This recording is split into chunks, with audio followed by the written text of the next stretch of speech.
चा झोन आहे तो म्हणजे ट्रस्ट झोन. ट्रस्ट म्हणजे विश्वासाचा झोन. तर काही जणांचं असतं, की हे होईल का? ते होईल का? ह्याच्यात खरंच तथ्य आहे का? ह्याच्याने खरंच फळ मिळेल का? हे वर्कआउट होतं का?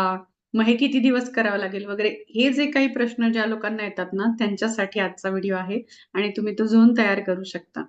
पण हा विश्वास जो आहे तो तुमच्या आतमध्ये ऑलरेडी दिलेला आहे, पण तो ऑटो पायलट मोडवर गेलेला आहे. तो कॉन्शियसली आणायचा आहे पुढे. श्वास घेताय, तुमचा विश्वास असू दे, नसू दे, लक्ष असू दे, नसू दे, तुमचा श्वास अविरत चालू आहे. तुम्ही जिवंत असेपर्यंत विश्वास आहे.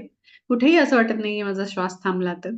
त्यानंतर तुम्ही जेव्हा गाडी ड्राईव्ह करता आणि तुम्ही जेव्हा सरावलेला असता गाडी चालवण्यासाठी, तेव्हा कुठेही तुम्हाला विश्वासाचा भाग येत नाही. कुठेही शंका येत नाही, की "अरे, मला गाडी चालवता येईल का नाही?" ती ऑलरेडी तुमच्या डोक्यात असंख्य विचार चालू असतात. तरीही ती गाडी चालत असते आणि तुम्ही योग्य त्या ठिकाणी, योग्य त्या वेळेत पोहोचता.